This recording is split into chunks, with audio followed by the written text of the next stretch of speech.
So I'm Jen from the Kalamazoo Nature Center, and I'm going to talk to you today about composting, just the basics. Compost might be what you consider nature's recycling program. It's how dead and old things are broken down, and instead of like in recycling, plastic is broken down to make new plastic bottles. In nature, things are broken down and become part of the soil again, and that result is really good and rich in nutrients. So it can be pretty simple to start composting.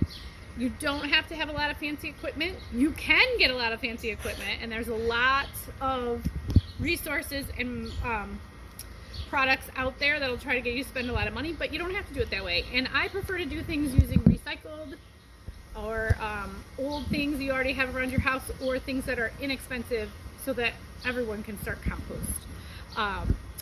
I don't know if anybody's ever heard of the fact that there's like a Master Gardener program out there where you can learn all about soil inputs and how to grow things and all that, and it's a big long program with work hours and stuff. I was excited years ago to learn that it's also a Master Composter program. So this is like, can be really serious business. There's a lot of science involved. But again, I am not an expert. I kind of taught myself and learned by using resources like books, websites, and even YouTube videos. And so along with this post, we'll share some links that might be helpful to get you going in compost. But I'll share the basics of what I know today, and maybe even tell you a couple things I know I've done wrong.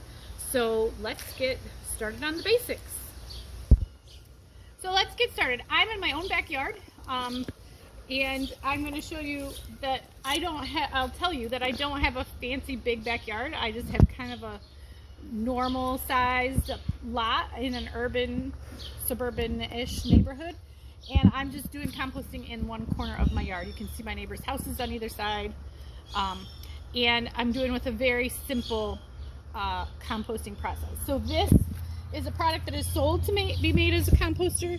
And we got some sticks in it.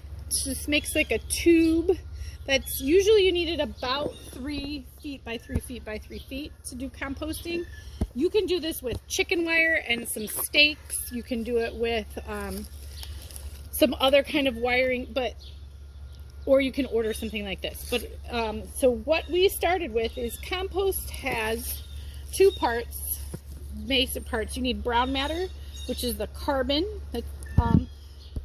that we need in compost, and then you have green matter, which is scraps, plant vegetation, food scraps, and that is providing the nitrogen for the compost mix.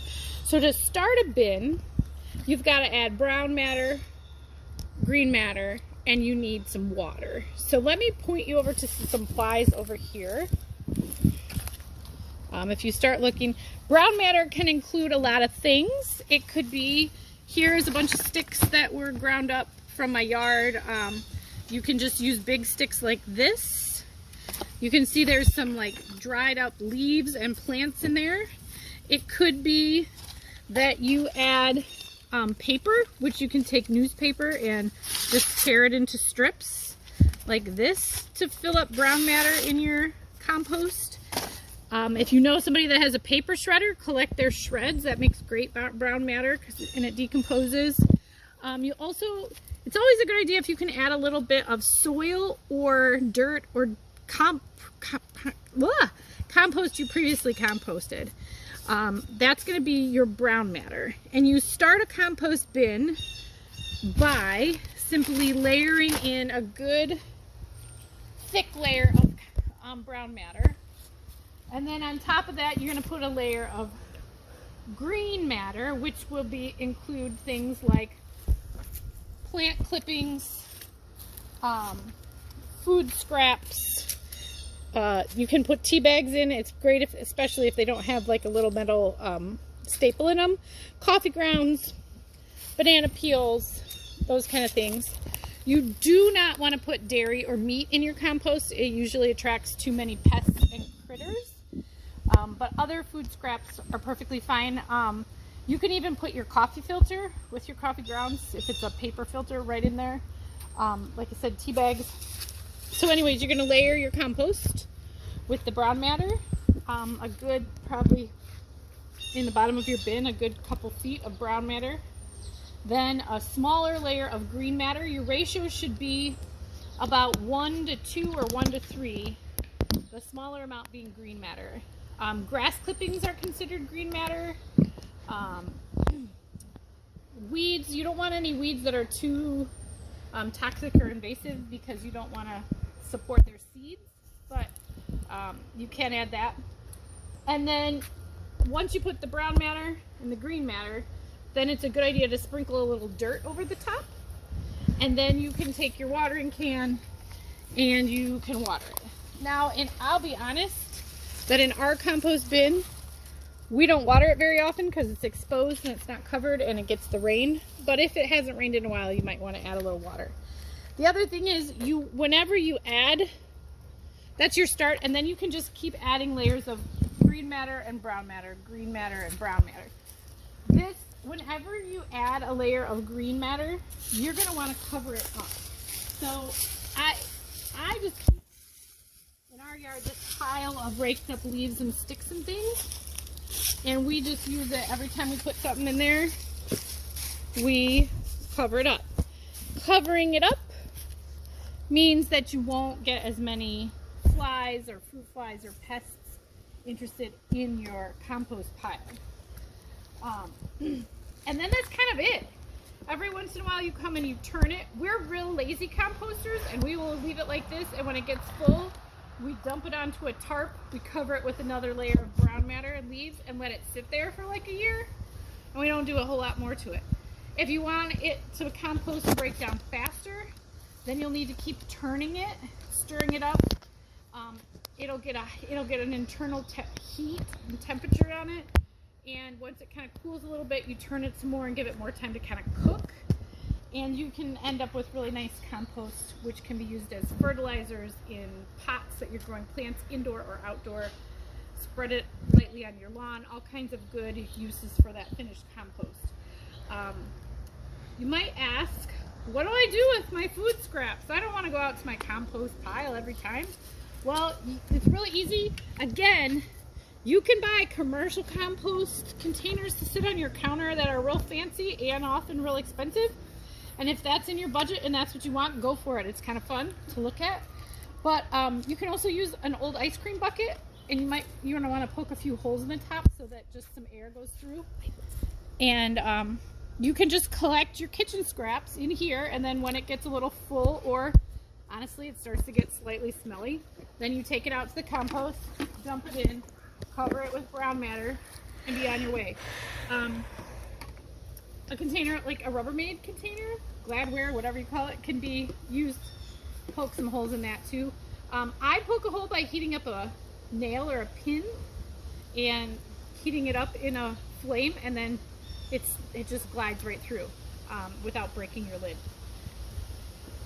So then you just keep it, bring it out, cover it up with brown matter, and you're good to go. You can get through a lot of food waste in this kind of system.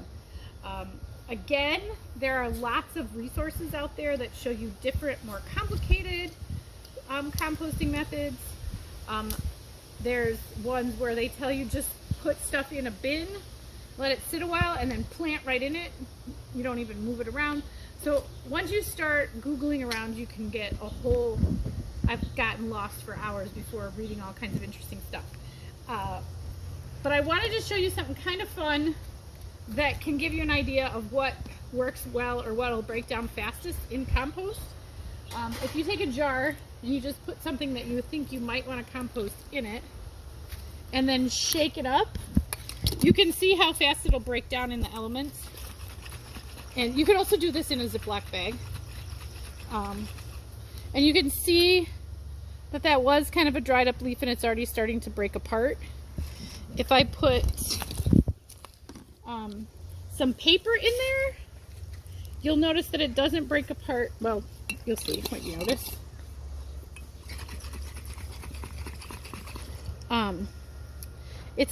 It's starting to come, there were pieces that were stuck together that came apart. It's not really breaking down yet, so you know that paper is going to take a little longer, and that's part of the brown matter advantage, is it takes a little longer so it doesn't get, it soaks up some of the seepy sogginess you might get from, like, say, tomato. The part of the tomato core you took out is going to be real wet, so that's where the balance is. You put a little dirt in there, it kind of starts to break down and spread apart really fast, and you can see that. See how that's already breaking down quickly. You can put eggshells that are rinsed out in your compost. We put a flower petal in there. We'll see how it goes. There's not a lot of science behind this other than it's just kind of a fun exercise. Try different kinds of trash. Will plastic break down at all? No. You wouldn't want to put that in your compost. You only want to put organic matter, like things that come from the earth, in your compost. Nothing plastic, metal. You don't want concrete or clay pots in there. Only things that you know will start to decompose. So I just went through the basics with you. I'm going to tell you that it might be really fun to try some other kinds of composting if you get into this basic stuff. There is a form of composting called worm composting, where you use red wiggler worms to help decompose things and do it faster. Google that. You will find all kinds of resources and ways to get started on that. Also, there's some kind of liquid that can leach out of your compost pile, and there's ways to collect that and use it. It's called compost tea, and you can use that as a fertilizer and an input for your garden soil. Composting, like I said, can be pretty easy.